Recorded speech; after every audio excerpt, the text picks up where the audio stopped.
So in the previous class, we have seen how we can write playwright test and how we can execute by using multiple options. And today we'll discuss about locators concept.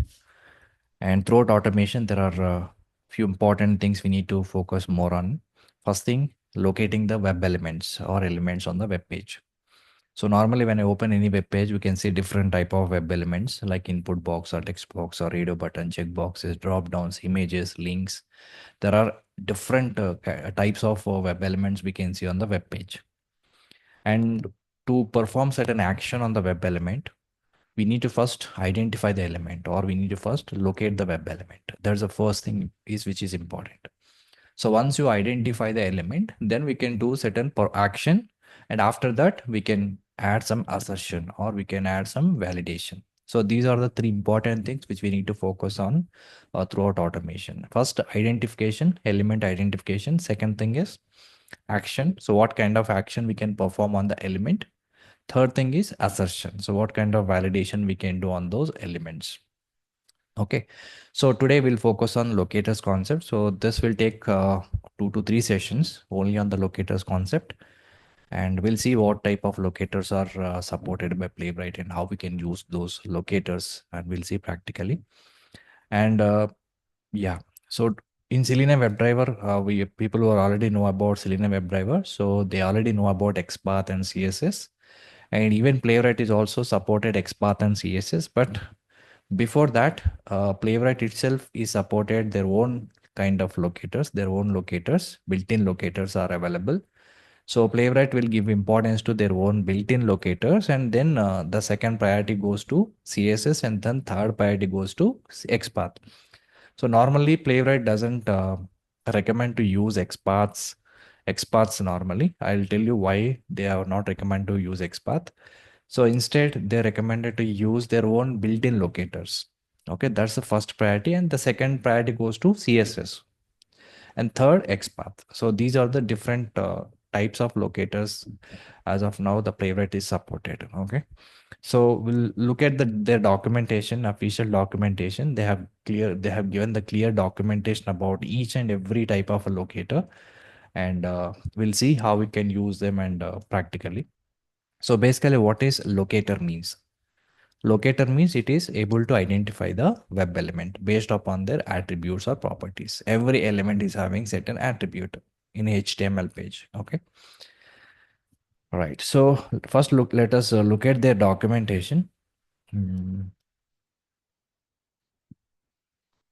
Open a browse. You can just Google it. Simply say Playwright locators. Okay. So it will directly go to their official website. So this is their official website, locators. So they have given so many types of locators in this particular page. We will discuss them in multiple classes.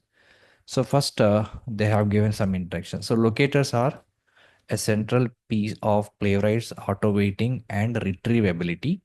In a nutshell, locators represent a way to find element or elements on the page at any moment. So basically, what is the normal definition of locator is it is able to identify the web element. But what additional definition which is provided here is auto weighting and retrievability. This is very important. So this feature is not there in Selenium.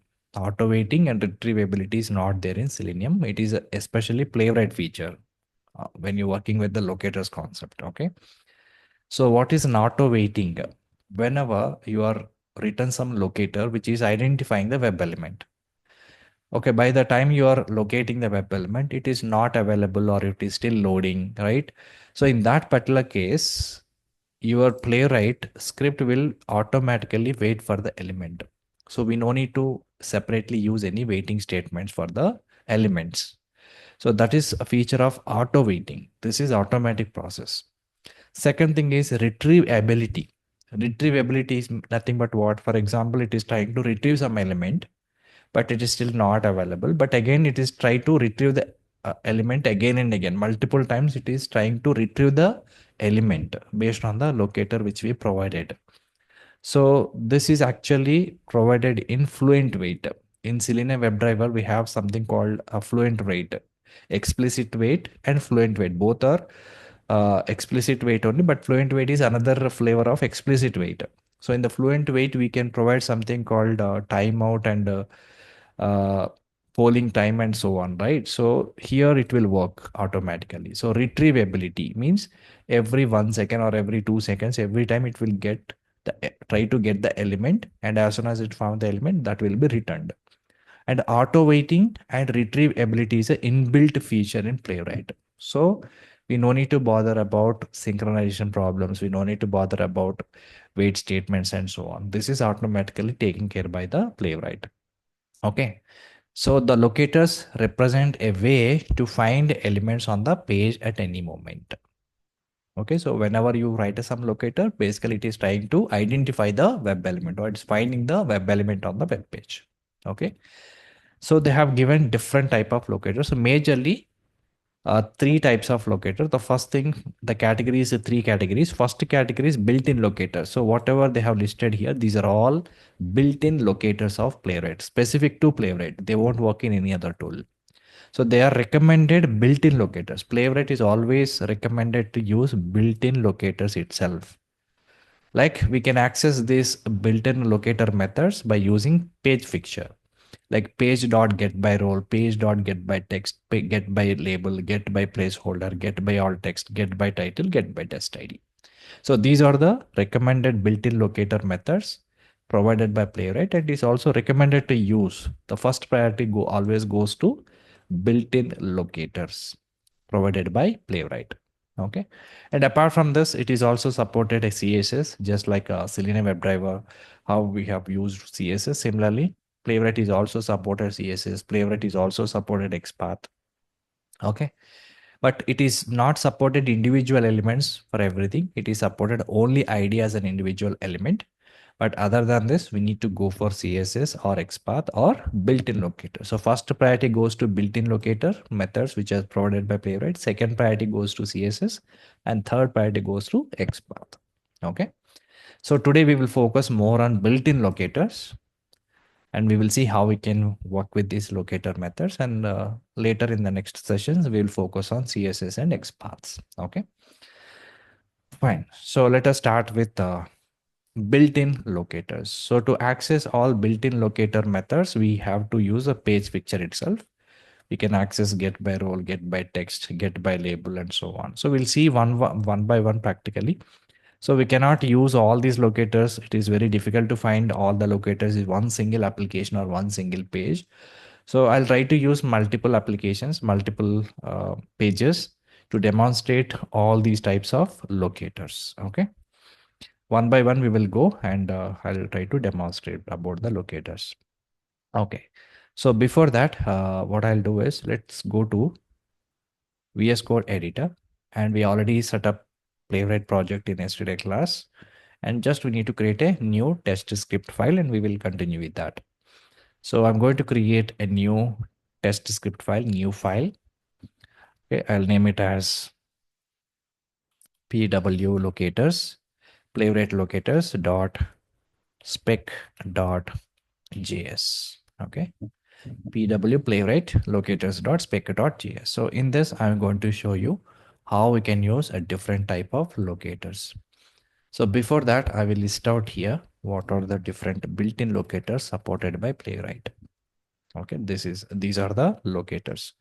Okay, so before starting, it is a TS or JS? Sorry, it is TS. Okay, so it is a TS. So the same scripts will work on JavaScript also, because there is no difference on writing the test scripts. The only difference is by adding types. Suppose if you are define any variables, you specify the data type for them, right? That is the only difference. Otherwise, same thing, you can keep this file as a .js and you can run it. Okay, so the script will work either .js or TS. But if you are using .ts, you need to strictly specify the type. Yeah, same commands. There is no difference in syntax, writing the test methods, execution, everything is same. Okay, there is no difference. Only the file extension is different. Other than this, TypeScript, we use a type inference concept, and we need to strictly specify the types of the variables. That is additional thing we will have in TypeScript. Other than this, rest of the methods, code, and everything is same. So that's the reason in their official documentation also, they have not given a separate documentation for JavaScript and TypeScript. So just simply say, they say Node.js, that's it. So Node.js is representing both JavaScript and TypeScript. Okay. But other languages, they have given a separate section here. All right. So now, before moving on these locator methods, we will try to understand how exactly the locators works. Okay. So the locator works based on the DOM structure. So DOM is nothing but what? Anybody have any idea? Locator means what? So locator identifies the element on the page. So what is a DOM? So DOM is most important. So the full form of DOM is document object model. So what is document object model? Where it come into picture? So we need to understand something. So in interview, it is very important. So what is DOM? Most of the people will think HTML and DOM is exactly the same, but it is not the same actually. Okay. HTML, DOM is not exactly the same.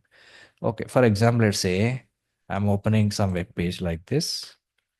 Okay. And so these are different elements I have. I have image, some input box, some buttons I have. Suppose when I try to inspect any element on the web page, so you can see here in the bottom section, you can see this, all the stuff, right? So this is called as a DOM structure. So whatever it is loaded here, this is called as a DOM.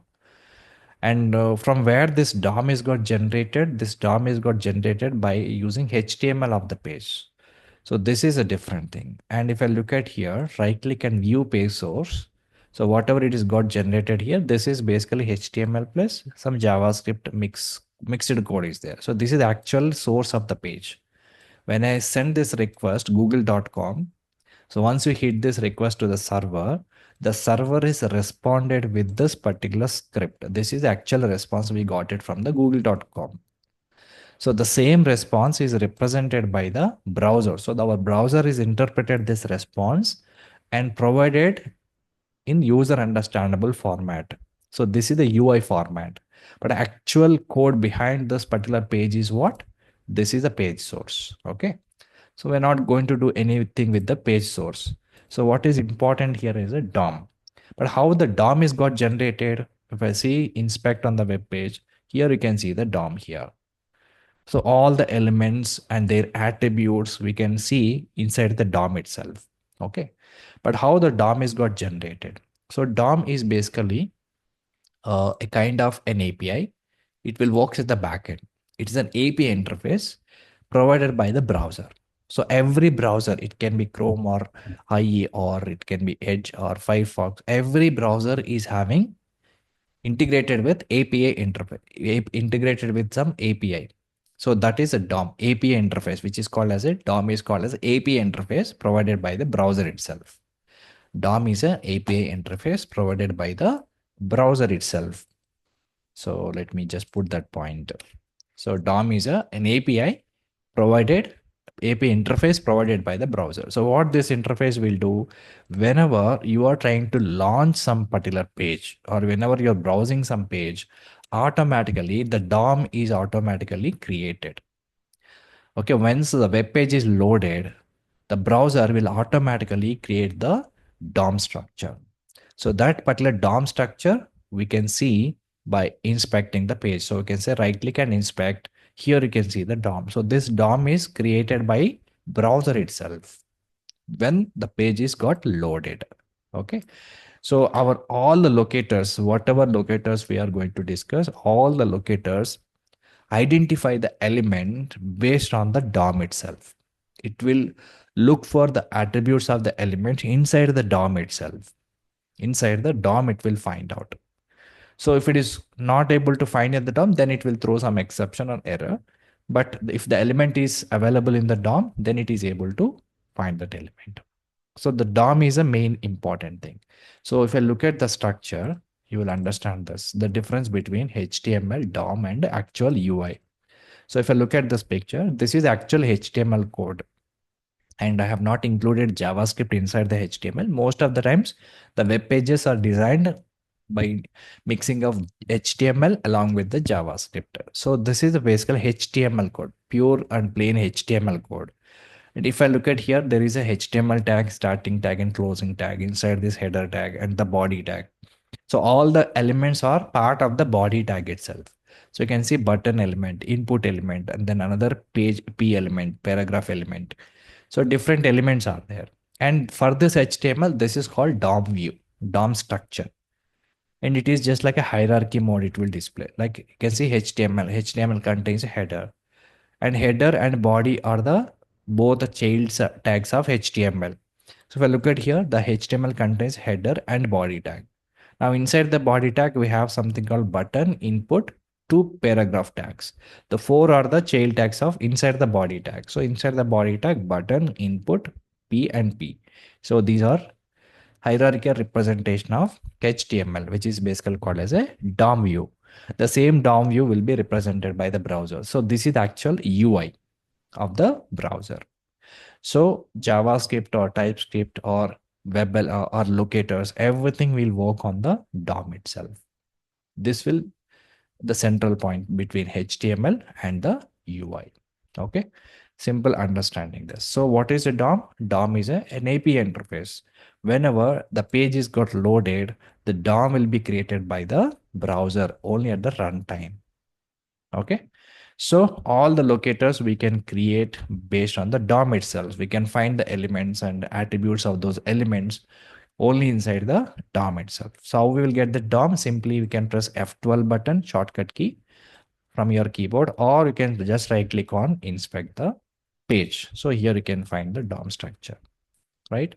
So if you want to see the attributes of particular element, simply you can take this inspector element. There's an arrow mark which we can see, and just highlight whichever element you want. So let's say I'm trying to highlight something here, some input box.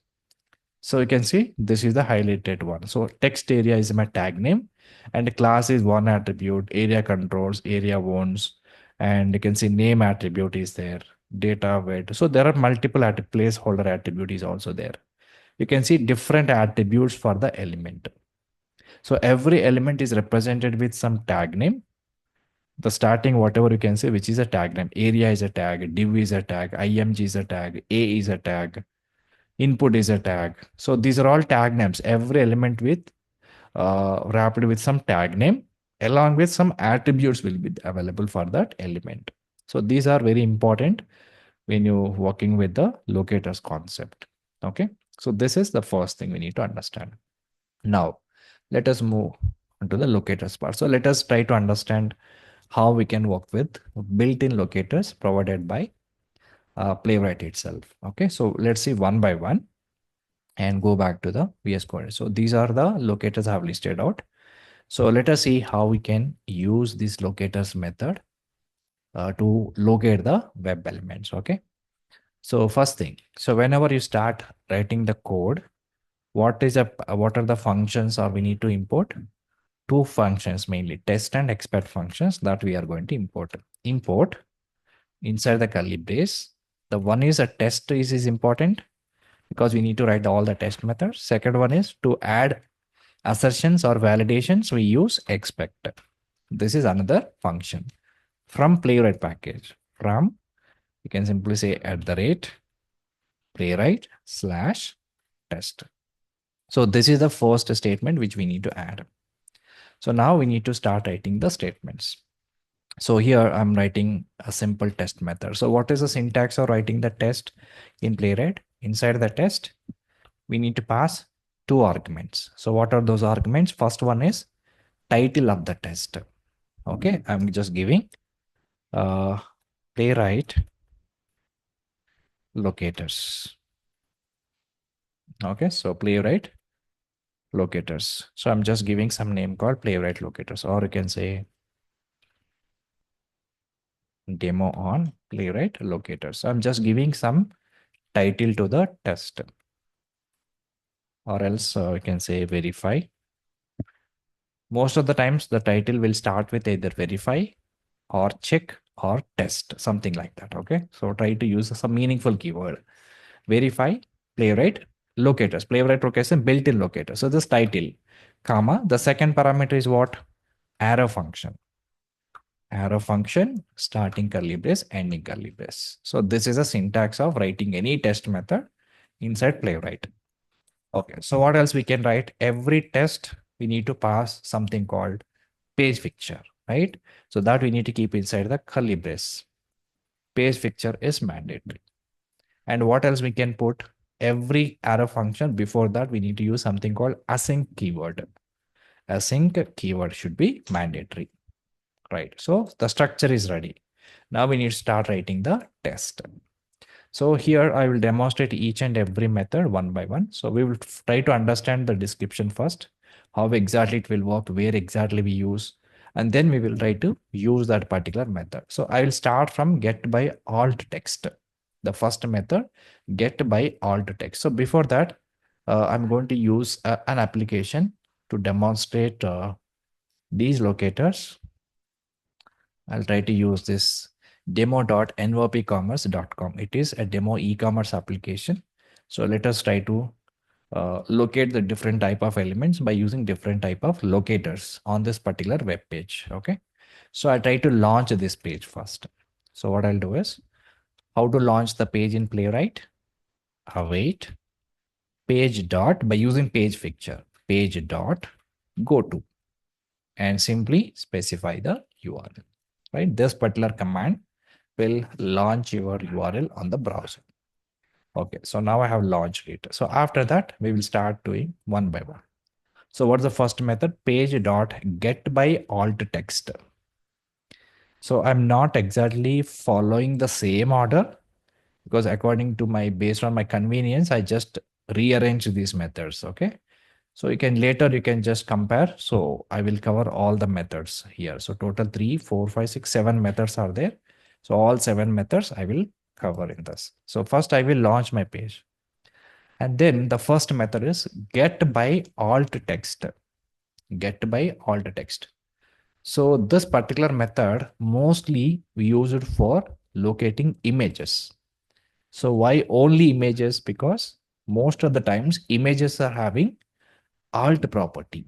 Okay, images are having alt property or some images kind of elements. Sometimes SVG elements will be there on the page. Like image scanned pages are there, scanned images. So to locate those type of elements, mostly we go for alt text, get by alt text. So alt is one of the attribute of the element, especially image type of elements. So if I look at any image, you can find some property called alt property. So if you have that alt property for the image, then you can go with locator. So it is identifies images and similar type of element based on alt attribute. Attribute or property is exactly same. Okay. So attribute. So we need to have an alt attribute. So when to go for it? Use this locator when your element supports alt text such as img, or sometimes you can see area tag. Sometimes you don't find img tag. You can find something called area tag. So it's such type of elements. Most of the times you can see alt text attribute or alt text property. So such type of elements we can find using get by alt text. Okay, so let's go to this particular page. For example, in this page, there are so many images are there. So let us try to get the logo element. Logo is also an element. If I try to inspect this element, logo element, and see what is the DOM structure of this element, you can see img. The tag name of this element is what? img is a tag. And you can see there is an alt attribute is available. Alt equal to NOP commerce demo store. So if you have this type of attribute for the element, then you can use this locator alt by get by alt text. Okay, so now currently this image is having this alt attribute. So we can happily locate this element using this alt attribute. So for that we use get by alt text method. But that we can access from the page picture itself. Okay, now just observe how I'm doing. Page dot get by, you can see these are all get by methods, whatever I have listed about. So get by alt text, get by alt text. And here we need to provide the attribute value. So if I go back and here inspect this logo, what is the value is associated with the alt NOP commerce demo store. So that we can specify, that we can specify. So this is get by alt text. So from the page picture, we are just accessing this method and by passing alt text. So what this will return actually, the get by text, every method will return something, right? So if I look at this get by alt text, what the return type of this? Locator.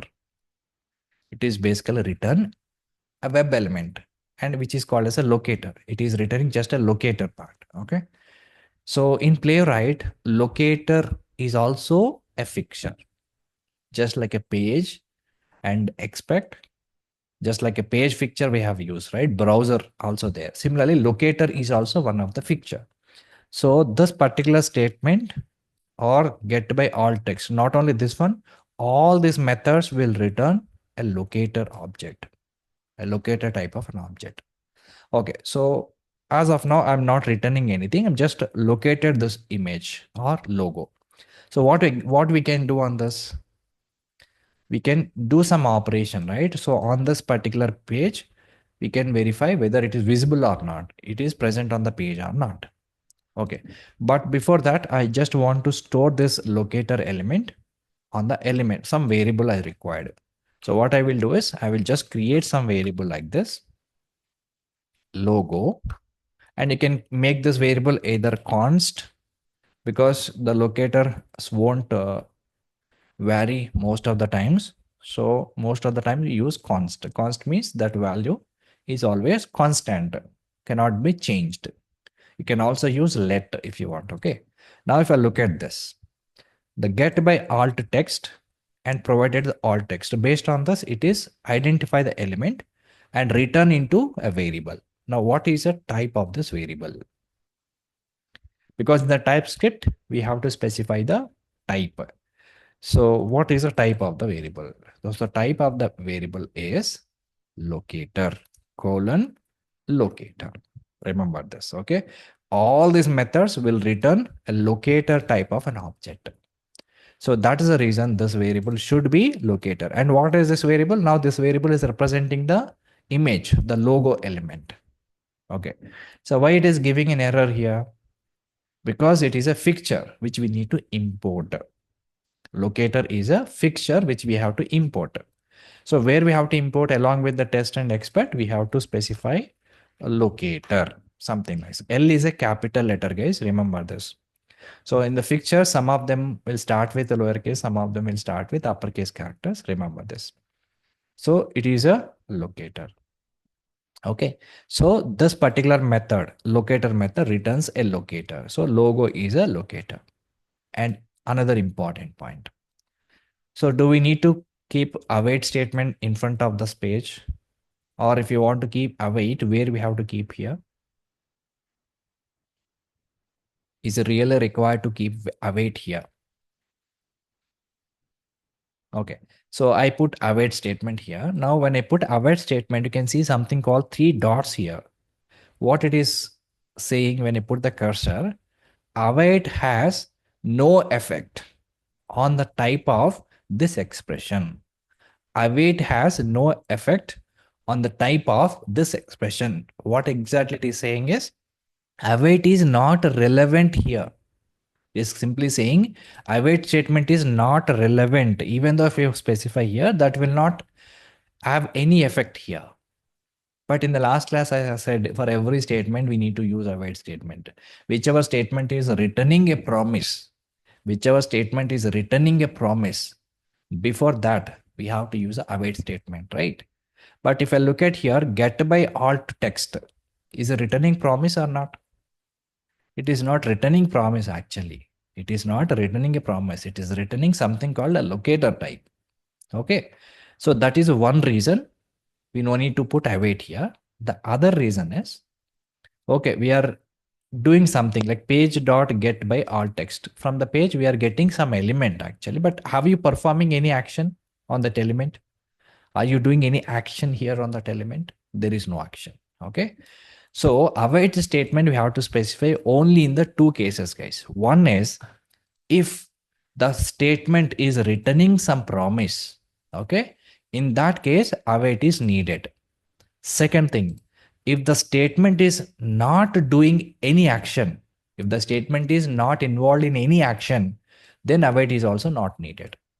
So first thing, if the statement is returning a promise, then we have to use await. If the statement is doing some action on the element, then we need to use await. So these are the only two cases we need to use await. So even though if you are using page dot something in front of the page, we no need to specify await every time. It depends on whether the statement is throwing a promise or not, or returning a promise or not, or if the statement is doing some action on the element or not. So depends on that. You need to decide whether you need to put await or not. Okay. So in this particular context, await is not necessary because this won't return any promise, and also it won't involve in any action. We are not clicking on image. So what is a normal kind of action we do on image? So do you have you ever click on the image on real-time applications? Suppose if there is a logo. So have you do any operation by clicking on the image?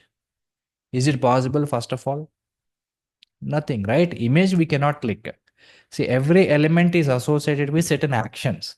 For example, if I look at the button, we can perform the click action. We can perform the click action. If it is an input box, will you do click action on input box, or will you provide some text on the input box? Input box always accepts some text, right? It depends on the type of element.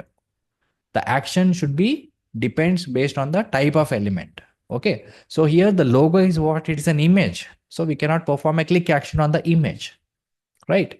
So here what exactly we are doing? We are just capturing the element in the form of locator inside this element. Okay. Now we will do certain assertion on the image. So what kind of assertion we can do? We can verify it is visible or not. The image is visible or not. So what we can do here is we can simply say logo expect I'm using, just observe. Expect. Right. So what I want to verify here, the logo present or not. So I'm taking this logo into expect method. Expect logo dot to be visible. This is assertion method, to be visible. Simple assertion, just observe. What I have done in two statements. First, I have captured the element into a variable. The type of the variable is locator. And then I'm expecting this logo should be visible. This logo here I mentioned to be visible. And again, here await statement is needed. Here, before the assertion, await is required or not? Here it is required. Okay, here it is required because we are doing some action on the web element. Whether we are checking that web element is visible or not. This logo element is visible or not. We are verifying it. Okay, so definitely we need to use await here because we are performing some action on this assertion. Okay, action and assertion both are included here. Okay, so this is how we need to check. So page dot get by alt text, by providing alt text, it is returning the element logo, and that we are passing here, and we are verifying it is visible or not. So this is a first thing. So to be visible, so it won't return anything for X. So to be visible is not returning anything. It is returning void actually. It is returning promise, but the value is void. So it is returning promise here. You can just look at this. That is the reason we have to use await statement here. So everybody is clear. So when to use await statement, when we should not use await statement. So await keyword we have to use only if the statement is returning some promise, if the statement is involving some action. So then we have to use await. Otherwise, we can ignore await statement. Okay. So this is the first method, get by alt text. So it identifies the images based on alt attribute. Most of the times, every image is having some alt attribute. So if we have some alt attribute, we can find that image get that image into element, and then we can perform the action. Okay, so suppose if you want to click on the image logo dot, the method is there like this, logo dot click. But after clicking, we can't do anything action. It will just maximize on the page. That's it. So suppose if I look at this image, so when I click on the image, what is happening? Nothing. It is still there on the same page. Okay, this is actual real-time action. But in some pages, if I click on some image, it will maximize sometimes, but that is not a proper action we do on the image. Okay, so this is a image, actual image, IMG tag. You can find the images using IMG tag. Okay. So if I click on the image, it maximizes, that won't comes under the action. First of all, we don't do anything after maximizing the image. So that is a manual action you can do. All right. So this is the first method, get by alt text. So now the second one, get by text. So if I look at the documentation also, get by alt text. Let's go and click on this method. Locate by alt text. You can see, look at this. This is a DOM attribute element. You can see this is the image logo element. IMG, there is alt attribute is there. Playwright logo is an alt attribute. And how we have written the statement, page dot get by alt text, specify the alt text, and then perform the click. Here you can see here it is given the click. So it is just given by click, but we don't do anything on this click action. Okay, so when I click on the image, nothing will happen. So this is an example by example I have given like this. Okay, now, so let us move on to the next method. So remember, get by alt text. So alt text is available only for image type of elements. You don't find this alt text or any other type of elements. So it is especially for images. So why here is await? Because the to be visible method is returning the promise. So to be visible we have used, right? So this method is returning the promise. So that is the reason we have to use await. You understood my point? So you can say put the to visible method. To be visible method is returning a promise. This is also an action. It is basically checking visible or not. Checking visibility or not is also an action, right? And also it is returning the promise. You can just put the cursor on this method to be visible. Here it is returning the promise. So that is the reason we have to keep await statement here. Understood everyone? So why we should put await statement here? Why it is not required here? Because here get by alt text is not returning any promise. It is just returning only locator. This is a return type.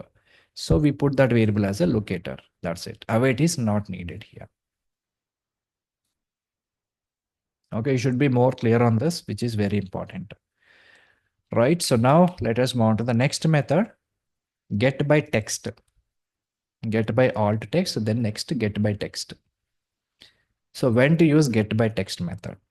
Second. So find an element by the text it contains. So by using a text, we can locate the web element.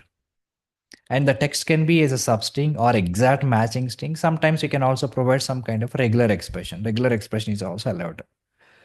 So locate by visible text. Suppose sometimes you can see a plain text on the web pages. Plain text, but they are not buttons or links or something else. It is just like a elements like a div, have we can have div tag or span tag or p tag. So they're all comes under the visible text. So for example, let's say go to the page. So you can look at here, and this is simply a visible text, right? This is a simple electronics. It's not a link actually. It's a simple a visible text. So when I click on the image, then it will go to the next page. So if I look at this welcome to store, inspect that element, you can see H2 tag is there. It is simple, a visible text is this one. So what is the text and visible text? So whatever the text is included in the tags. For example, let's say it can be any tag. It can be div tag, or it can be p tag, or it can be header tag, whatever it is. So for example, let's say p tag. And here this is my closing tag. So whatever is inserted here, whatever is included here, this is called text, which is also called as an inner text. Okay. So if you want to locate this type of element, text type of elements, you can go with get by text method. So it can be div also. Sometimes you can see the div tag like this. So here you can see some message like this. So this is also text. So get by text is nothing but what? Get by text is not an attribute. Okay, so text is not an attribute. Here get by alt text. So here alt text is one of the attribute of the element. But here the text is not an attribute of element, it is a inner text. So here you can see the examples. So inner text is like this. So the text wrapped inside the tag names, which is called as a text actually. And sometimes it doesn't have any attributes also. See, do you have any attributes for this element? P is having any attributes? No, P is a tag name actually. But if you don't have any attributes, for hello also don't have any attributes. So you don't have any attributes most of the times. So this is the element which we can extract using get by text. So for example, let's say here I have something.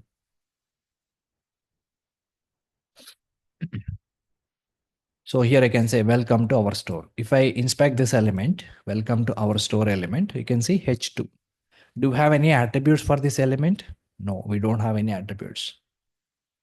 Right, but I want to verify this. I want to check the visibility of this element.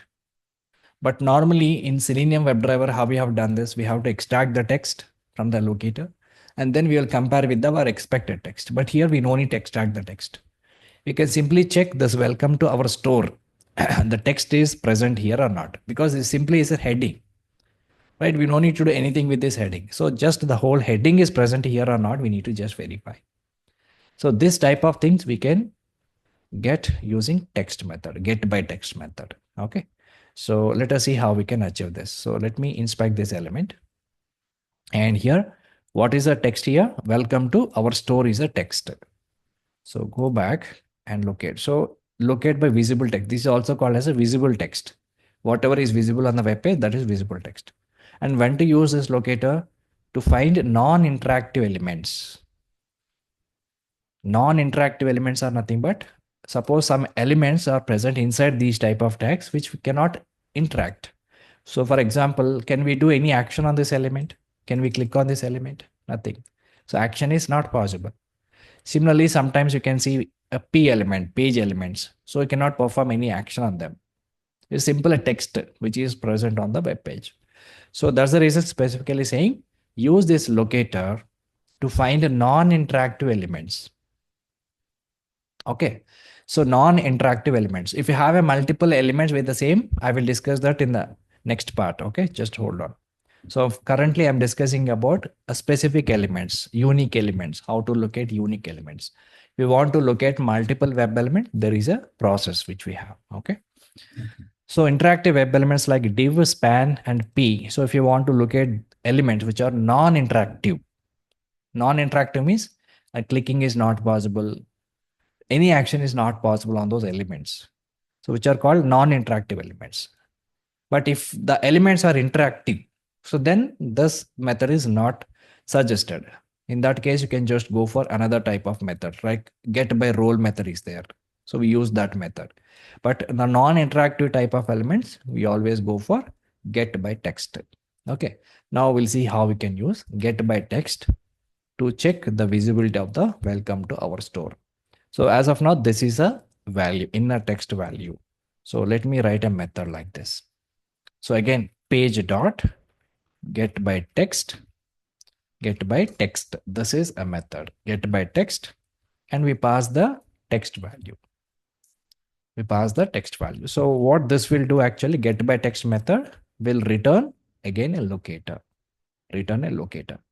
But instead of storing this into another variable like this, I will try to use this directly inside the expect, directly inside the validation. So what I will do is I will write await. So normally what you will do, you will store this in a variable like this, right? You can say I create one const variable. Simply I create one variable called text. The type of text is what? Locator. Right? So this is a normal way we'll do. So page dot get by text and specify the text. So this get by text will return a locator. So we will create a variable like this and specify as a locator. Now, if you want to write an assertion, how we can write await expect the text which is a locator dot again to be visible I'm using. So two statements I have written. So first I'm getting that element in a variable and that variable I'm using inside the expect. So here we don't need await because by get by text is returning just a locator, not a promise. But here to be visible is returning a promise. So we have to use await. So can we combine these two statements into single statement? One single statement I want to write. So simply how we can write combine into one single statement. Simply what you can do. So what is the text here? Text is representing the whole part, this one, right? So just copy that as it is and keep it here. So you don't need the second variable. One single statement. So await expect page dot get by text and specify the text dot to be visible. That's it. So instead of storing this element in a variable separately, we directly specify the locator inside the expect function. Okay. So this is one single statement. So this is how we can add the complete text. So let us try to execute the code so far. So because we use previous method, how many assertions we put here? This is one assertion. This is another assertion. So here the click won't do anything. So I can just remove this. Now let us try to execute these two methods first, and then we'll proceed further. So I'm just saving the code. How to execute? Go to the terminal, new terminal, and the command is npx playwright test pw locators spec.ts. So it is executing. So I have not specified any mode or any specific browser. So it is trying to execute on all the browsers. Okay, so you can see 3 tests are executed, 3 workers. So every time I don't want to run in every browser. So what I want to do is I just go to configuration file. So as of now, Chromium, Firefox, WebKit, so all 3 are enabled. So I just want to execute only on the Chromium every time. So for that, what you can do, you can simply comment this. So this part and this part. Okay, so I'll just comment these two parts. So only this part I have commented Firefox and WebKit, and rest of them will work as it is. So let me close it. And one more time I'm running. So you can just look at here. This time it will work only on the Chromium browser, only one test, one worker. So one test is got passed. So let us see the report. npx playwright show report. Right. So now this is all the steps are successfully passed. So this is one assertion. This is another assertion. So 2 assertions are got passed. And it is launched this particular page. Okay. So again, if you want to run this in headed mode, how we can run? Control C. So how we can run in headed mode? You need to just add -" headed. Okay.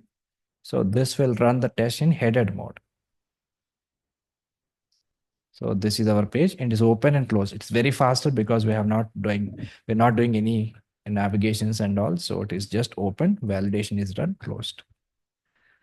Okay, so now let us move on to this one. So get by text is nothing but what? By using the text, we can capture the element. Now the text can be a substring or the complete string or a regular expression. Anything is accepted. Suppose if I look at here, welcome to our store. So instead of this, I just say only welcome to. Will it work or not? Welcome to I have given. Will it work or not? Still it will work. So here provided substring. We can also provide the substring. So it is accepted full string, substring along with the regular expression also. So here I provided a substring. So will it work or not? Yes, still it will work because actual text was welcome to our store is an actual text, but I have given only substring. So still it will work. So let's go and execute.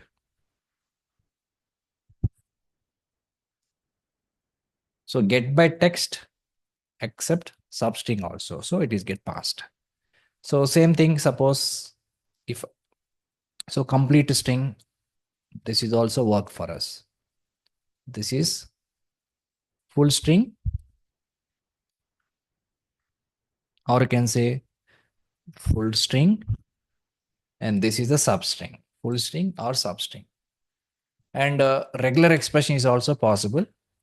So if you want to use regular expression, is not important, but if you still want to use some regular expression, I can write some regular expression here. So what is a regular expression? I will write here as something, for example, let's say, so whichever case I have given, like uppercase or lowercase. For example, in this particular statement, if I give all of them are uppercase characters, will it work? No. If I give all lowercase characters, in that case also it will work. Why? Because the values or the text which we are giving inside the method is case sensitive. Okay, they are case sensitive. But now I just want to ignore the case sensitive. I want to make it as a insensitive, case insensitive. Then how we can do that? I will write a simple regular expression, even though it is a lowercase or uppercase or mixed case, whichever case it is. I just want to ignore the case. Okay, so then how we can do that? Let me comment these two. So I want to, for example, let's say I will pass everything is uppercase character here, or I want to pass everything is a lowercase or mixed case, but still it should able to match and my test should pass. So in that case, I can write a simple, a regular expression inside this. So remove the whole string. Instead of that, I'm just replacing with the regular expression. Simple, very simple regular expression. So whenever you start using regular expression, start with the backward slash, forward slash. Starting with the forward slash, ending with the forward slash. So I'm just removing the I, just observe. Regular expression start with the forward slash, end with the forward slash. Okay. And here welcome. After that slash s is representing a space. That means you can have a space. Plus after to also there will be space. Plus after our also there is space. After store, nothing. But I want to ignore the case sensitive also. Additionally, you can say I. I is representing case insensitive. Case insensitive. So now what will happen if I look at the string? I've used W is an uppercase character. 2 is an also uppercase character. O is an also uppercase and S is also uppercase. But what is an actual text is everything is lowercase except W. But here I have used mixed case. And also at the end of what I'm saying, ignore the case sensitivity. I representing ignore case sensitivity. So then this validation will pass. Why? Because I'm just ignoring the case sensitivity. Okay. So this is a simple usage of a regular expression. So let me just run the code once again. So even though you provided the regular expression, still it is got passed. So it accepts, get by text method accepts the full text or full string or a partial text or a substring or a regular expression. Okay, full string or full text and substring or partial text or regular expression. These are the two syntaxes. Okay, so 3 different flavors. So this is get by text method, page dot get by text. So when to use this method? If elements doesn't have any interaction, non-interactive elements, like simple text kind of an element, labels. So in those cases, we can go for get by text method. Okay. Now, so let's move on to the next method. So these two methods are clear, everyone. So first method, get by alt text for images, get by text method for non-interactive elements, non-interactive elements. Okay, so text content. So here I'll write, so non-interactive elements. All right. So next, get by role. If the elements are interactive, then we go for get by role method. like buttons, links, checkboxes, radio buttons, right? And drop downs, list boxes. So all these elements are interactable. So such type of elements we can handle using get by role. Get by role method, and this method is recently introduced in the latest versions of Playwright. Earlier it was not there. So let us see how we can use this. So get by role method locate by explicit and implicit accessibility attributes. I'll tell you what is implicit and explicit accessibility attribute. Get by role. Get by role. Remember, what is that role means here? Role is not an attribute of an element.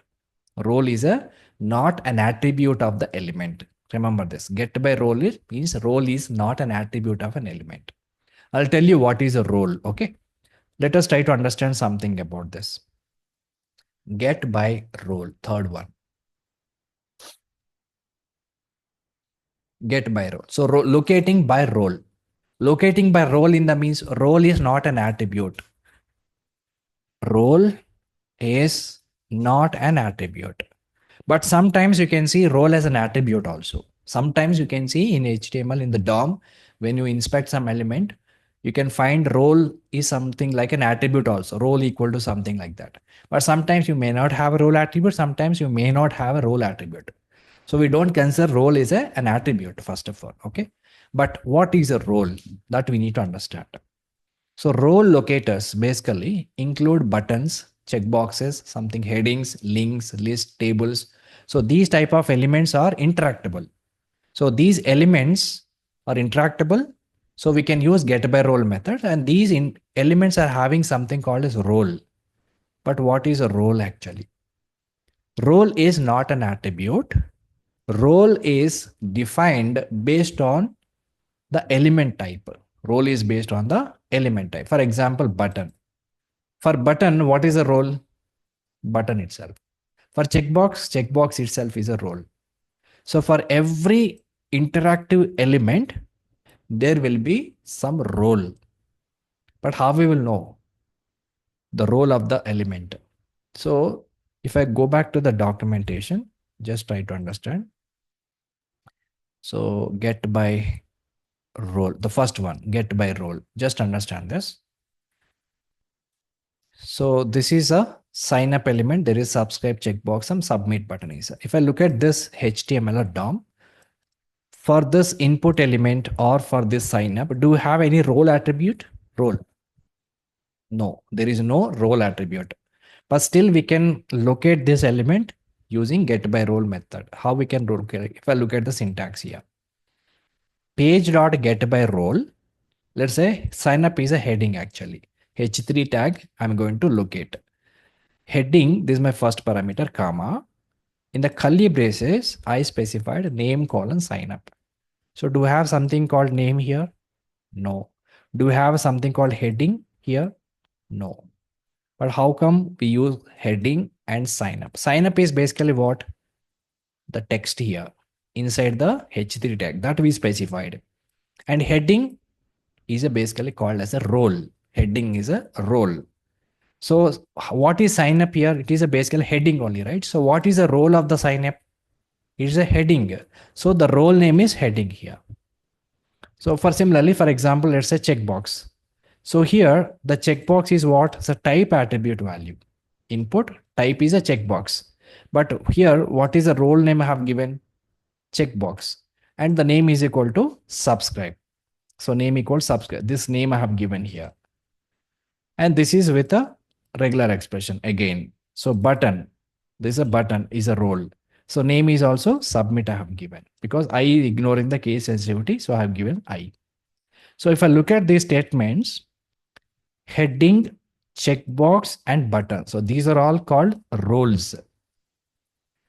So how we will know the role of the element? That's the main thing. So here the sign up, this is the heading. We already know that. But how here we specify the heading. So checkbox role is what? Checkbox itself. Okay, we specified. The button, for button role is button itself. We specified. So these are straightforward. For checkbox is a role. For button is a role. These are straightforward. But there are certain elements and we cannot directly find the role of the element. So if I look at this H3 sign up, by seeing this element, do you know this is the role of this element is heading? Do you know? Suppose if I don't look at the statement, just by seeing this element, do you know the role of the statement is the role of the sign up is heading? Don't know, right? We don't know. But certain elements we will know. So for example, checkbox, the role of the checkbox is checkbox. The button, the role of the button is button. So we know that because this is implicit elements. These are implicit. Implicit is nothing but what? The tag name and the role is exactly same. Implicit is nothing but what? The tag name and the role is exactly same. Here the tag name is button. The role is also button. Okay. And here you can see the tag name is input, but role is checkbox. Is a different. This is explicit. And here tag name is H3, but role is a different. Heading is a role. This is also explicit. So certain elements, role is implicit. For certain elements, role is explicit. Now read the statement. Role locators includes buttons, checkboxes, headings, links, list tables, and many more, and follow W3C specifications for area role, area attributes, and accessible name. Note that many HTML elements like button have an implicitly defined role. Implicitly defined role is nothing but what? If the tag name is button, even the role name is also button. So such type of things, we can call them as implicitly defined role. Implicitly defined role is nothing but what? The tag name of the element and the role name of the element is exactly the same, which are called implicitly defined role. And explicitly defined roles are different. Means what? Here the sign up, the tag name is different, but the role name is different. Here the tag name is different input, but the role name is different. So these are explicitly defined roles. This is implicitly defined roles. Okay. For implicitly defined roles, okay, we can identify something like button. Button is implicitly defined role. We specify the role. But what about other elements? So how we will know the role name of sign up is heading? How we will know this input element tag is input element role is checkbox? So to know that, we have to refer this documentation. Area role, area attributes, accessible names. If I open this link, here they have provided the list of elements along with the different roles. Actually, you need to refer all these links. So instead of referring all these links, I have make a some list. So you can just go through the list and you will identify the elements along with the roles. Okay, so somewhere, yeah. So they have given some table somewhere. I think, okay, I would just refer some other link and I've captured all of them. I will just share that in the document and you can easily refer them. So this is simple document. Okay, suppose these are the HTML elements and these are the area roles. For example, let us say for button, and the role name is also button. So this type of element is called implicitly defined elements. So this is the terminology which we have to use. Implicitly defined role. And similarly for link, anchor tag, link. This is explicitly defined. For all types of H1 tags, heading is a role name. Okay, for IMG, the role name is also IMG. And this is again implicitly defined role. And what else we have? So for all input tags, depends on the role, they have different. You can see input type is equal to button. For the role name is button. Input type equal to, for example, checkbox. The role name is checkbox. Suppose input type equal to email password, input boxes. For them, role name is a text box. For radio button, role name is radio. For range, reset, for everything, they have different role names. For the search box, that's also input element, but the role name is search box. So most of them are explicitly defined roles. And for LI tag, list item is a role. For option, again, role is also option. So this is again implicitly defined role, implicitly defined role. For table, the role name is also table. So this is also implicitly defined role. So some of them are implicitly defined roles, some of them are explicitly defined roles. So I have gathered this list by referring some links from this particular URL. I forgot to capture the link. Somewhere I've captured the table, but you need to refer these links. Okay, that's what they have clearly saying here. So how to get this role name of the particular element based on this document. So you need to check what is the tag and what is the type of element. Accordingly, you can use these role names inside the get by role method. Okay, now, so let us see how we can locate this element using get by role method, page.get by role method. Go back to VS Code editor. So this time I'm trying to find some element on the web page. So go to the web page. Okay, so in the home page, I have something called register link. Is it interactable element or non-interactable element? Links are there in this register login. So they are interactive or not interactive? They are interactive. Okay. So now I want to find this register link. I want to perform click action on it. Click action I want to perform. Okay. So that is an interactive element, right? So how we can do that? If I inspect this register element, we have an anchor tag, some href attribute, and there is class attribute, and some text is also there. Register text is also there. So this is basically an element, which is an interactive element. So if we have an interactive element, get by role method works. For anchor tag, an href is also available. For this, what is a role name? For anchor tag, href attribute is there. This one, right? The first one. What's the role name? Link is a role name. Link is a role name. So let me try to use that method. Get by role. Page dot get by role. Get by role. Two parameters it will take. Okay. First parameter is the name of the role. So name of the role is what? Link. Comma. On which link we have to specify? We need to click. So that we need to specify in the curly brace. The link name we have to specify. So if I look at here, what is the name of the link here? The register. So that text we can specify. So here name colon, the value which we need to specify. Okay, so name colon. So name is mandatory. Okay, name comma colon and specify the name of the link. That's it. So this will return get by role. So these are all options. So what the get by role method will return? Get by role method also will return locator. Get by role also will return locator. Okay, but I want to perform the click action. So what I can do, I can directly say dot click. Click is an action method. So now you have to tell me, is it required to keep await or not here? Await is needed or not? In front of the page, await is required or not? You have to tell me now. Get by page by role, I'm getting this element based on the role and I perform the click action. So is it required to keep await statement or not? Yes or no?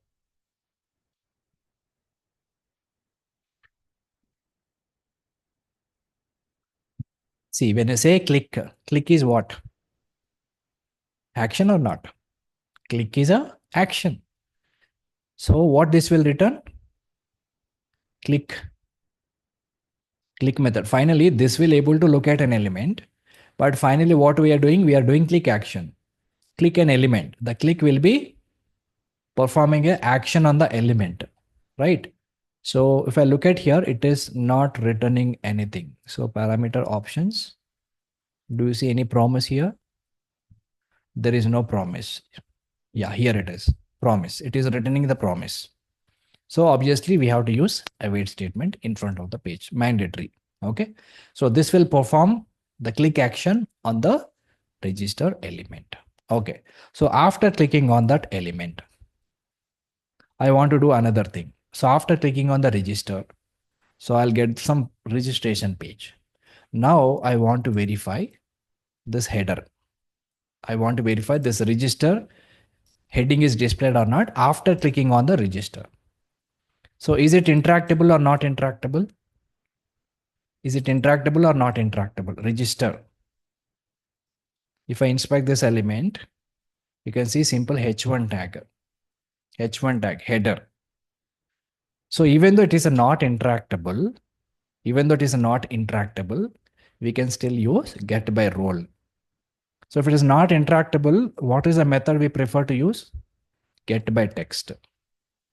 Get by text we can use. But here, alternatively, I'm also showing get by roles because get by role is also used for headings. Get by role also we can use it for headings. Now I want to verify, even though it is a non-interactable element, so I can just verify this register is visible or not. So I don't have any attribute except register. So for headings, what is the role for headings? H1, H2, H3, H4 for all kinds of headings. Name of the role is what? Heading only, right? So let me try to write a statement. Page dot get by role, right? What is the role name? Heading, comma. In the curly brace, we have to specify the name. So what is the name we have? So whatever is visible on the page, you can specify that. Register is a name, or you can capture from here. Register. So that is a name. So name is mandatory. It can be the display name, whatever is displayed on the page that you can specify. So page dot get by role heading. So what we can do in this heading, we cannot do any action and we can verify like to be visible. We can add some method. Let's say first close this bracket dot to be visible. So we can verify the visibility. And I think one more bracket is extra.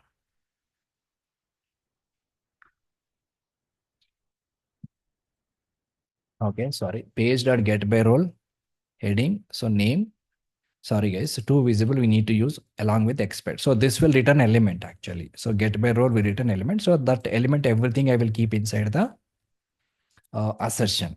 So here I have not applied any assertion because I have just only done click action on the registration link. After clicking on the registration link, I want to verify the registration, the heading is present or not. I want to verify. So I will put this in the expect method. So await expect of, sorry, await expect, and inside the expect I'm passing the whole thing and one bracket, close this bracket, and then dot to be visible. Visibility, I'm verifying this. Okay, so I just click on the register link and then I'm verifying register heading is displayed or not on that particular page. So here can we use get by text method? Instead of get by role, can we use get by text? Yes, you can still use get by text. Okay, but I just want to show you get by role for heading. So that's the reason I'm giving here example. You can also use get by text. Okay, you can also use get by text. Earlier we have seen how to get the heading using get by text. So this is get by text. So this is exactly heading actually. I were able to get it. Okay, so these are the two examples of get by role. Same, if it is a button, specify the role name, specify the name, like that. So in the coming sessions, we will see so many examples because we are going to automate end-to-end test cases. You will see in many places how we can use this get by role. Here we are mainly focusing only on the locator part, how we will able to locate elements. So this is get by role. So let me run this code once again. Playwright, yeah.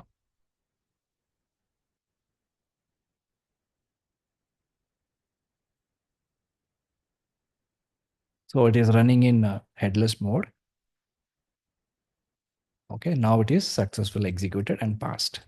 Now let us see the report. So whatever assertion we put, everything. So here expect to be visible passed, here expect to be visible passed, here get by role, expected visible also is passed. Okay. So this is all about get by role. So I'll share this document, keep it with you. So because depends on the type of elements, you need to use proper role name. This applicable only for get by role method, guys. And all other methods, we don't need this role. Only for get by role method, we need this role names. Okay. So now we enter into the registration page. So here I want to pass some input in the input boxes. I want to pass some text inside the input boxes. So here also we can use get by role, no problem. But here I want to show you another method called get by label. Get by label. Fourth one. Get by label. There is no specific rule like where we have to use this method only in this particular place. Not like that. So based on your convenience, you can use whichever method wherever you want. It totally depend on type of element. Okay. All right. So now you can just look at page.get by label. So what is the label? Locate. Especially we use this method for form controls. So form controls nothing but this is simply a form. So you have multiple elements, radar buttons, input boxes. This is all comes under the one form. So most of the times we can see login form, sign up form. So you can have set of elements. We need to provide some data into those elements, right? So such type of elements we can easily handle by using label. But what is a label here? This is a label. In front of this box, there is a label. These are called labels. So where we can see this? Only in the forms. Only in the forms we can see these labels. So if you want to pass some data in the input box, if you want to interact with these elements based on the label or by using this label, you can locate that element. So if I inspect this element, first name element, you can see the tag name is also label. So wherever you can see the tag name is label, that is the label itself. Okay. Now let us try to locate these elements. First name, last name, email using label, not using input boxes directly. If you want to locate input boxes directly, you can do that. You can use get role method for these three input boxes. But alternatively, I'm trying to use get by label to locate these elements. So how to use get by? So ideal for form fields with visible labels. So let's see how to use it. Page dot get by label. Page dot get by label. Simple. The label name we have to pass. That's it. So what is the label name is displayed here? First name colon. The full name you have to pass, including colon. This is your label. And to enter the value in the input box, we have a method called fill. Fill is a method through which we can enter the value in the input box. So here I'm passing some text inside the input box. That's it. And there is another method also there, type, that is actually deprecated. Type is also there, that is called deprecated. So don't use the type method. So try to use fill method. So type is deprecated means what? In the coming versions, it won't be available. Deprecated. So don't use this. So instead of type, you can use fill. Okay, this is the right one. So page.get by label, specify the label name and fill. Similarly, I will try to add last name. So this is the last name. Using label name also, we can locate the element. So here I'll give a different name. And similarly, email. Page.get by label, take this email, specify this email.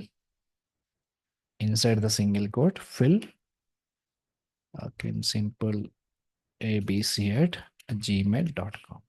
Okay, so I just added some data into the fields using get by label. It's very simple, very straightforward, very easy. Okay, let's execute this code and see. Control C. So it is going to execute in the headed mode, so headless mode. So I want to make it as a headless mode so that we can see the data is properly entering or not. So what I say, -, headed. See, it is launching my page. Yeah, so now we got some error here. So first name, page get by label, first name dot fill John. First name itself, we got an error. See what is an error? Whenever you get an error, immediately it will give the report like this. Okay, here we can see that.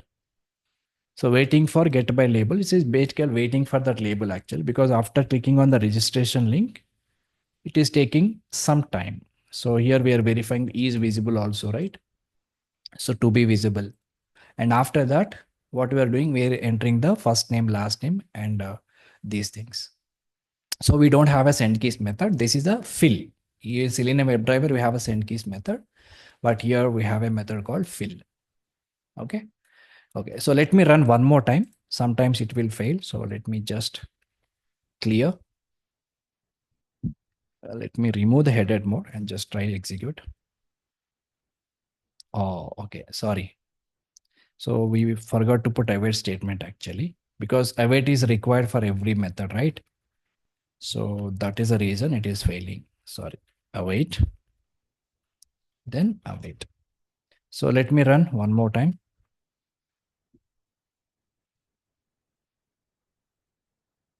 Okay, so launching the page. Okay. It is asking for human, so no problem. Yeah, it is failed because it is a page is got interrupted actually. So that is the reason it is got failed. So what I can do, instead of running in the UI mode, just try to run in the headless mode so that you won't get that error. Control C. Because nowadays the pages are secured by uh, the captchas and everything. So through automation, when you open the page, it will ask you whether you're human or not. So we cannot avoid that through automation. So what I can do, just try to execute in the headless mode. Perfect. So if I run through headless mode, it is working fine. So now let us see the report. npx playwright show report. And look at this.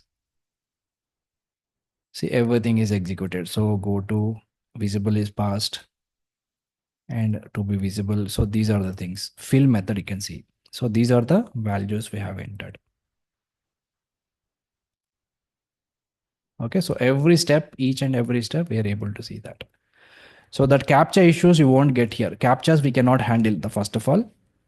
Even captchas is basically provided for security and privacy, right? So if you break that throughout automation, what does it mean? We are violating the privacy or we are violating the rule. So that's the reason captchas and all we cannot automate. We can automate only with the plain pages. Even in Selenium or Playwright or Cypress, whichever automation tool, captchas cannot be automated. Okay. So just run the test using headed mode, headless mode. So everything will go fine. Okay. And whenever, whichever pages are asking captchas and everything, so don't try to use that page first of all. This is just a demo page.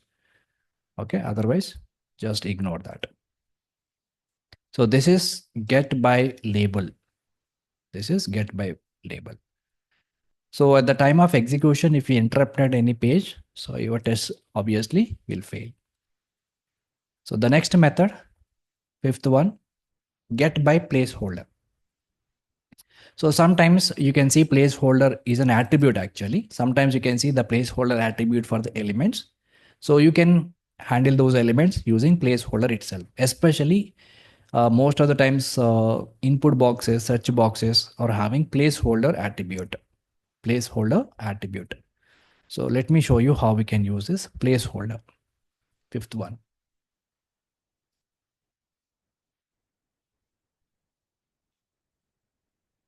So finds an element with the given placeholder text. So placeholder is an attribute of the element.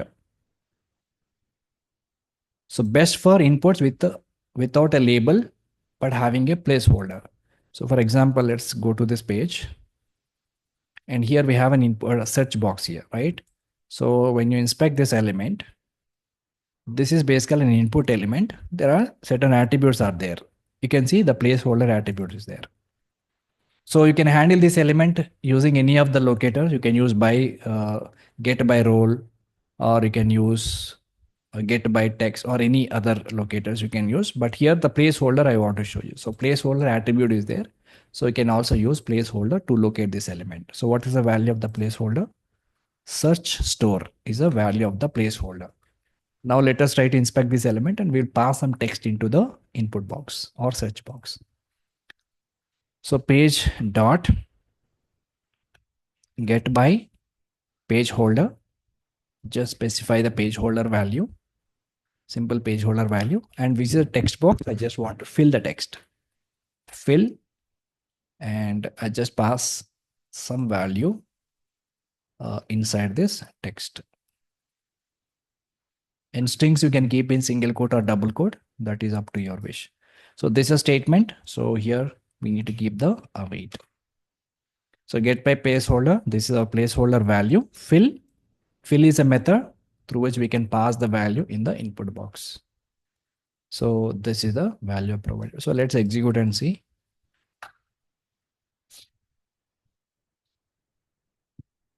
Okay, so let me execute this. So in the testing environment, you don't see any captchas and all. Okay, only in the production applications you can see them. So developers that don't keep all the captchas. They can disable or they can enable. Okay. So placeholder value I have submitted to the input box. Now, if I look at this report once again, you can see the value which is entered in the input box. You can see in the search store, we fill this value. So this step is successfully executed. Okay, so these are all 5 different methods. We have discussed 5 methods so far. Get by alt text. Alt text is an attribute of an element. Get by text. Text is not an attribute, it is a value. Get by role. Role is a not attribute. Get by label. Get by placeholder. So get by label is a tag name actually. So label. Placeholder is again attribute. Okay. So for everybody is clear. These 5 different locator methods. Alt text, get by text, get by role, get by label, get by placeholder. So now I will discuss about rest of the 2 methods. Get by title, get by test ID. So you need to do a lot of practice. So I will give some assignment also. So then you will be familiar with these methods. Okay, so now let me explain get by title, get by test ID. So it is very difficult to find these type of attributes in the multiple web pages. So I have created one simple local web page. So where I will demonstrate get by title, get by test ID. Very simple.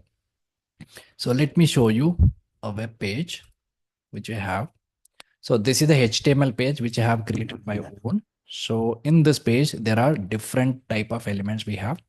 So here I have given. So these all elements you can locate by using get by role. And these elements you can locate by using get by text. Similarly, you can locate these form elements using get by label. And you can locate these elements get by placeholder and get by alt text. So here I will demonstrate how to locate the element using get by title, how to locate the element using get by test ID. Okay. So I will provide this .html file. You just open that HTML file in your browser. So you will get this URL. So this URL you have to pass in your automation. So your local application. Okay. So what I will try to do is after doing this. So 5th one is done. So placeholder. Now the 6th method.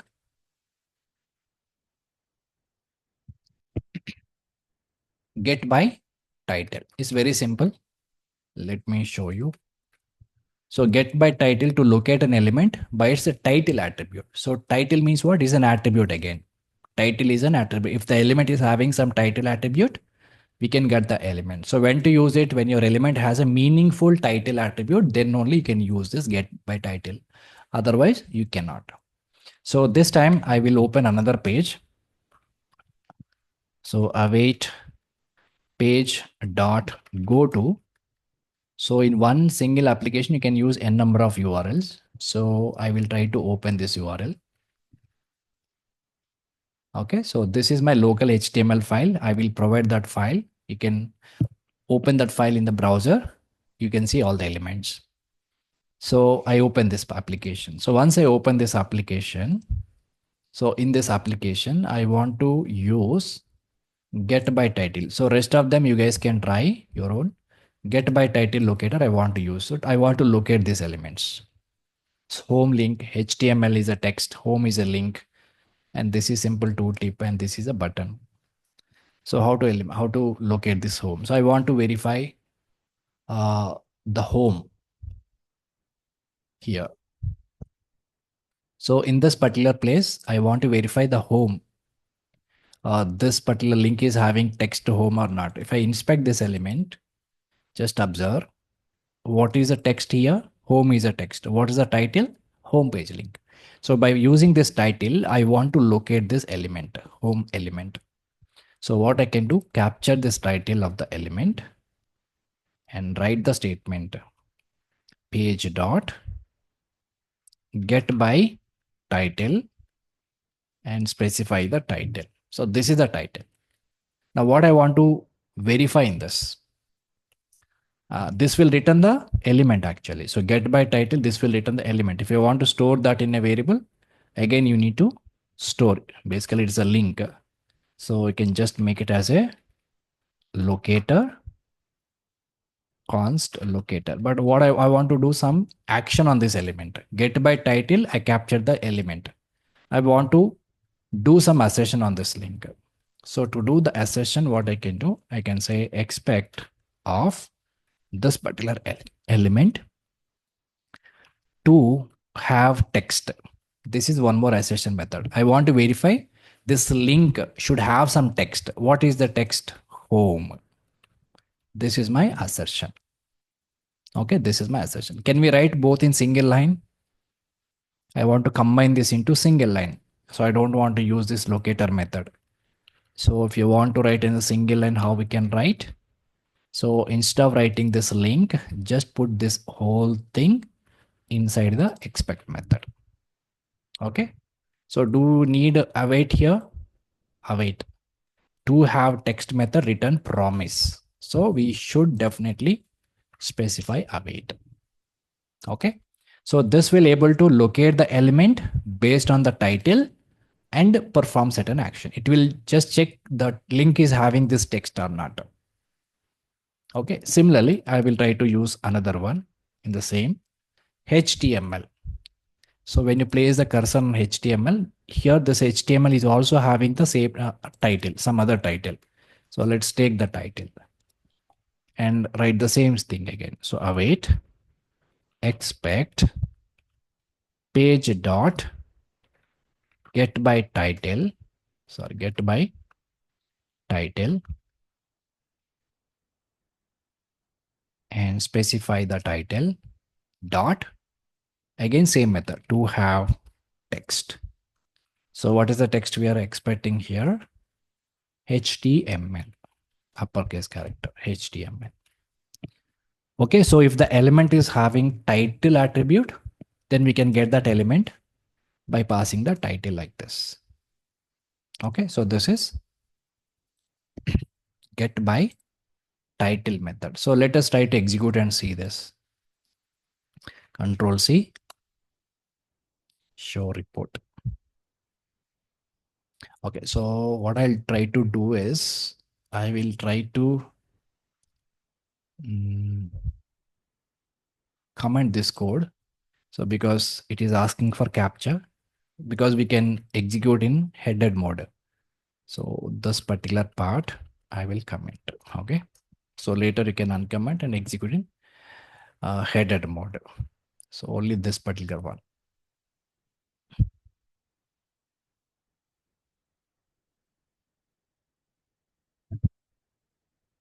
Right here. So these are the two methods I commented. So later you can just uncomment and execute. So get by page role, get by page label. So these are the two things I just commented. Right. So now let me execute in headed mode. Hyphen headed. So we are using two different applications in one single script. Just observe. First time it is launched NOP commerce application and then it is launched second one. It is going very faster. If it is a Selenium, it is very slow actually. See how much faster it is. So if I just look at the report, npx playwright show report. Now we'll look at this. So first time we are opening this page and we have done all the validations, and then second time we open this page. And to have text and to have text, both are passed. Okay, so this is how we can use get by text method. Similarly, I'll show you the last method which we have, get by test ID, get by test ID. So this is very rarely we use, because the test ID you won't find many places. So test ID is different. So to locate an element based on its data test ID attribute. So if the element is having data test ID attribute, and then we can use this method. Get by test ID method will work. Data test ID attribute should be there. And one more advantage of this method is it is customizable. This property we can customize. Okay, I'll tell you what is customization and everything. So if I go back and see get by test ID. So look at the picture. So here this is simple button I have. And if I look at this HTML code, this is one. So data test ID is an attribute. And the value of the test ID attribute is what? Directions. And how we can use that method? Await page dot get by test ID, and the value of the test ID is we passed and we perform some action. This is the example. Okay, and the data dot test ID. Suppose currently the developer is written the code like this, and we have written the statement like this for our automation. Suppose tomorrow the developer is got changed this data hyphen test ID instead of test ID. So they put something else, but the value is same. But this will definitely impact here, right? Because here this method works based on test ID, but here instead of test ID, they have given something else like the data.pid or beta dot some SID. The property name, the attribute name itself is got changed. So definitely that will impact this statement, right? Because the data.test ID will get the value only from test ID. But if the developer has got changed this attribute, this method will not work. Right. But even though the developer is changed this attribute, still my statement should work. That's how we can do that. So that is called customizations we can do. I will show you practically. You will be able to understand this. So what I will do is, let's go back and on the same application, I'm doing this get page title. The last one is get test ID. So locate an element based on its data test ID attribute. Other attributes can be configured. This is more customizable, more flexible method. Other attributes also we can customize. I'll tell you how to customize. So when the text or role-based locators are unstable or not suitable, we have a get by text, get by role methods, right? Sometimes they are not stable. In those cases, we can go with get by test ID. Okay, so let me show you how we can use this. If I go back to our page, this particular page, so here I have something called email. Let's go to the email. So what I want to do is I want to verify, or I want to verify this email address is correct or not exactly. If I inspect this element, so you can see data hyphen test ID attribute is there. Data hyphen test ID attribute is there. And this is the value of the attribute. So can I get this element using data.testid? Yes. So let us capture this element. So what is the value of this? Profile hyphen email. Profile hyphen email. So go back. Page dot get by test ID. Specify the value of the test ID. And this will return the element. So again, this will return the promise and we can store in the web element. But instead of that, I'm directly keeping this inside the expect method. Await, expect, page dot get by test ID. So this is the element dot to have text, I'm just verifying this text.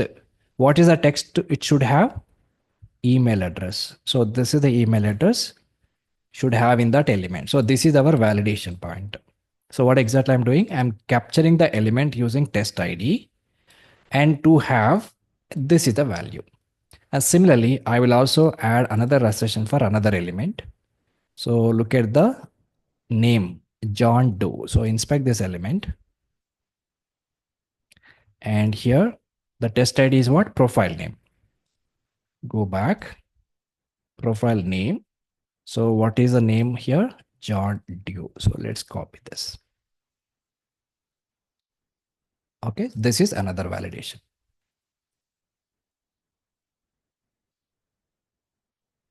Okay, so John 2, right? So two assertions I put by using get by test ID. So by using the test ID, capture the element and put some validation. So both are perfectly fine. So as of now, the test ID is whatever I have given in this data-test ID, data-test ID. Everything is perfect. So now let me run this test.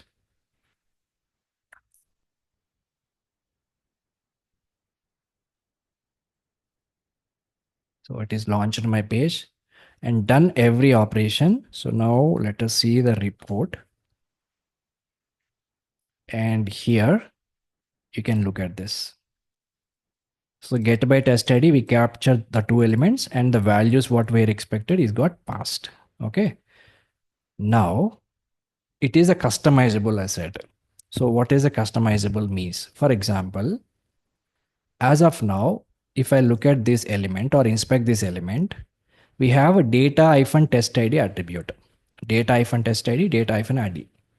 And here we have used get by test ID method. Okay, perfectly suitable. So we are using the method get by test ID, and here also we have a test ID, data-test ID. Suppose tomorrow the developer has changed instead of data-test ID, instead of data-test ID, suppose they put something called data-pw or something else. Instead of test ID, they put something else.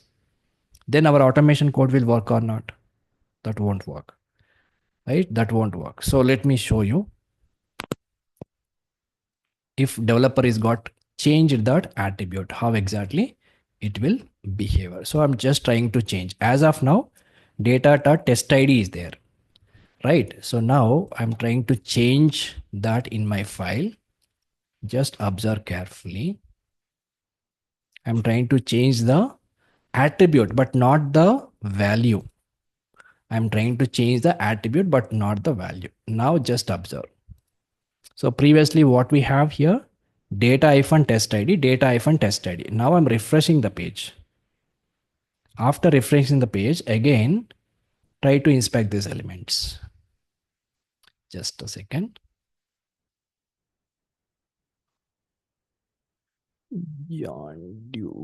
Just a moment, guys. HTTP comment this. Okay.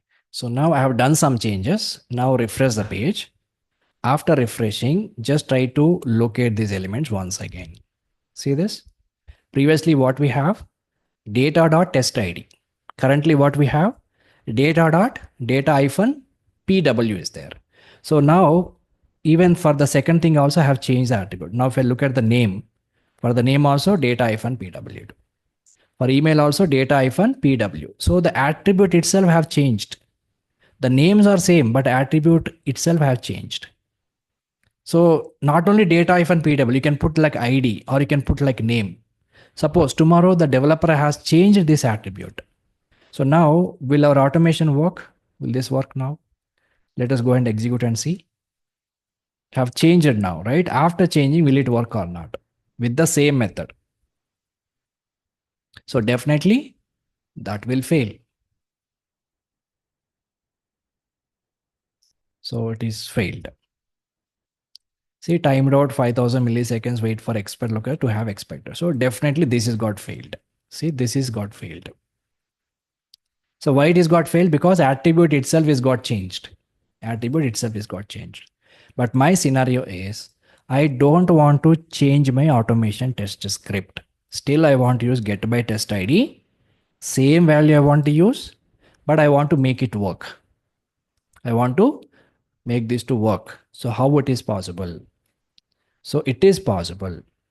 So how it is possible? If I go back and see this attribute, what is an attribute we have? Previously test ID we have. Currently data-pw is there. So to customize it, we need to go to configuration file, playwright.config.ts. And inside the configuration file, you can see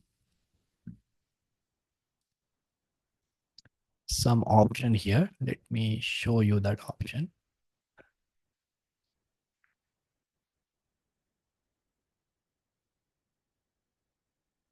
Just a moment. So there is something called, yes, here, use. Go to this particular section. So in this particular section here, you need to add that attribute. So in this particular section, you need to add that attribute.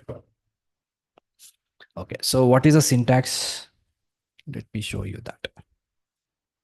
So everything is provided in their own documentation in their official website. So only thing is we just referring their official documentation. That's it. So we need to do some configuration here. Let me show you that configuration. Very simple statement we need to add, or single statement.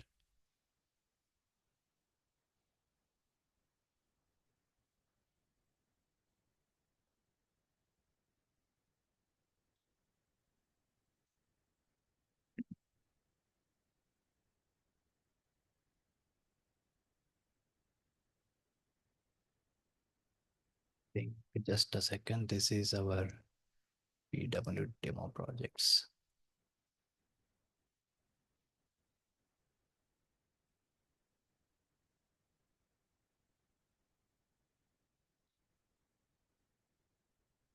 Okay. So let's go to this file. So in this particular file, so wherever you have this particular trace on first retrieve, so in the next statement, you need to add this attribute. So test ID attribute, test ID attribute colon in the singular double quotation. So what is an attribute we have in our application? Data-pw2. So that you need to replace. That's it. So simple configuration, we need to do this. Okay.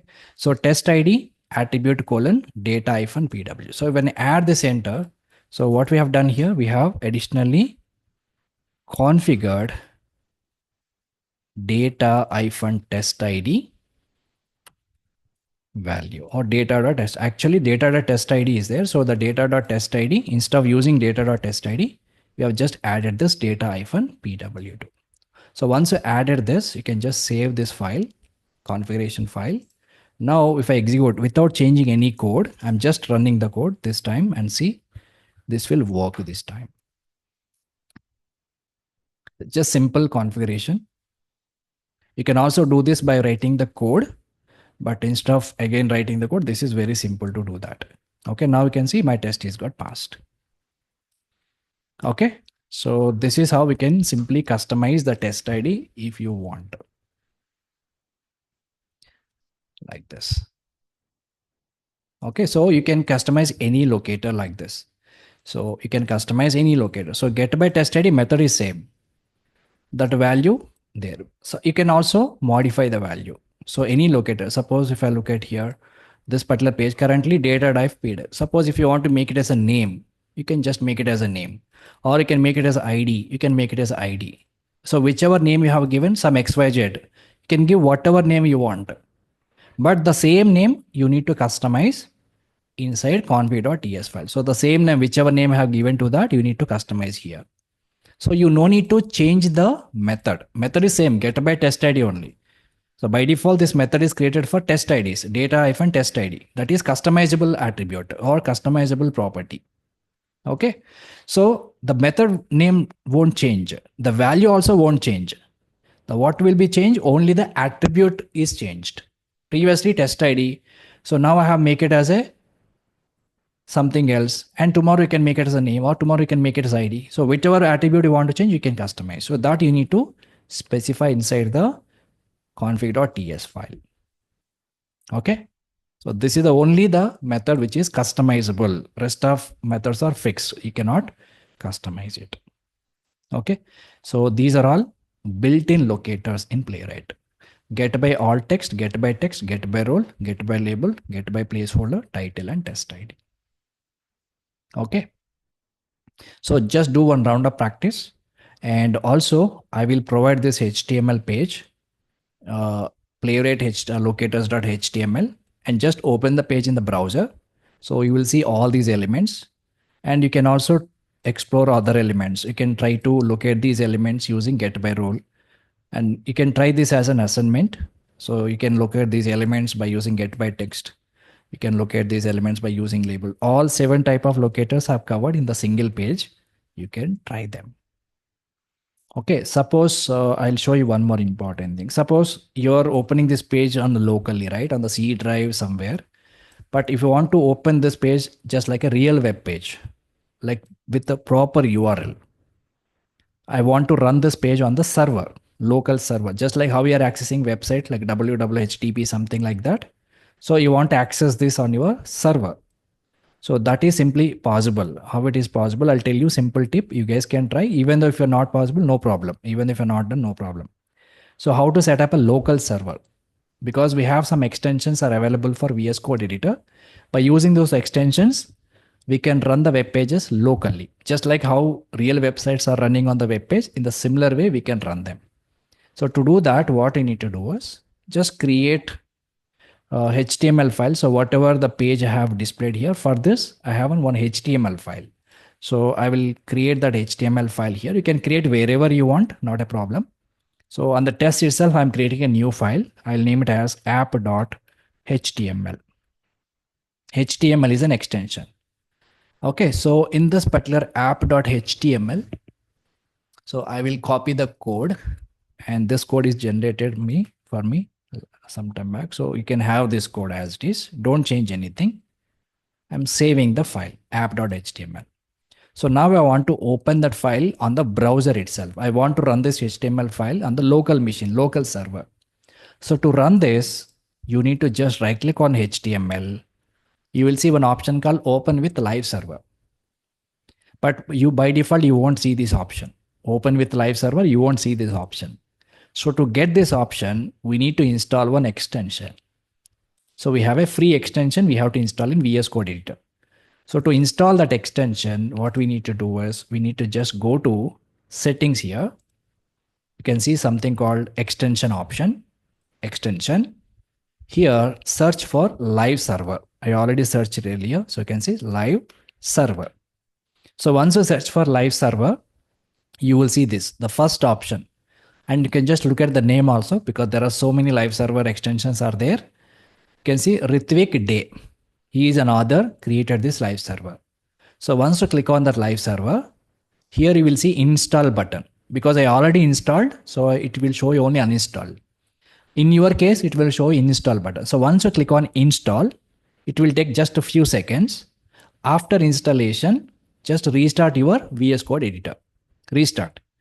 So once you restarted your VS Code editor, again go back to the app.html and right click on it. Then you will see this option. So once you have installed that extension and once you restart your VS Code editor, then you will see this option, open with live server. So once you click on this open with the live server, now we can see that HTML is open on the browser and it is using my local IP along with some port number HTML. So what is an advantage of this? Suppose every time if you want to do some changes on the page, what I should do, I need to go back to my HTML here and I need to do some modifications every time. And then again, I have to open the URL on the browser, right? So instead of doing that, I want to, whenever I do some changes on the HTML and the runtime, automatically the changes should apply on the web page. Okay, that will happen automatically. Okay, for example, let's say currently this page is running. So let me close other pages. So this is my live page. My website is running on the server, right? So here, this is my code. This is my server. This is my code. So what I will do is, as of now, if I inspect this element again, this element I'm inspecting. As of now, what is the attribute we have? Data-pwd. Again, I want to change this immediately. So what I can do, I can go back to the script, go down and comment. I have commented those statements here. I just remove those statements. You can see I remove the statements. I keep those statements here. See, as soon as we have done this change here, immediately it is reflecting on the web page. Again, if you see, I'm just refreshing the page, and inspect the element. See this data.test ID is back. So at the runtime, if your changes should apply on the runtime, if you want to apply your changes at the runtime dynamically, you can use this option, live server option. So now your HTML page is running on the website. So now you can use this URL in your application. So go back to your test cases, and instead of using your local URL, this one, you can simply use a live URL, await page dot go to, and specify the URL. Okay, so instead of using your local URL, you can use your live server URL. So that URL keeps running until you close your VS Code editor. Once your VS Code editor is got closed, then URL will stop running.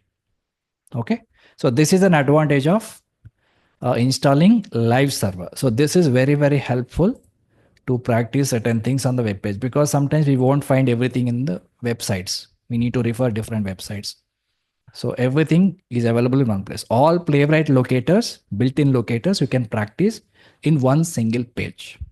Okay, so you can try this as an assignment. There are multiple elements are there. So I have given very clear information on this. You can just try practice. So whichever action you want, you can do, and whichever validation you want, you can do. But ultimate goal is you should be able to locate the elements using appropriate methods. Okay. Yes. So as I said, if the developer has changed this attribute, okay, for example, instead of test ID, they made some other attribute, then obviously what you need to do, you no need to change your automation script. You can just go to config.ts, and whatever attribute the developer is got changed, just add that attribute here, which is customizable. So simply you can avoid to change your automation script. So this feature is not there in automation or Selenium. Okay, this is Playwright specific feature. Okay, this is a customizable. Any attribute you can customize using get by test ID method. Okay, so that's it. So just do one round of practice, all the methods. These are the methods are preferable by Playwright. And secondary is CSS, and third priority is XPath. So next classes, we will try to understand XPath and CSS. Okay, so we'll stop here. We'll continue in the next class.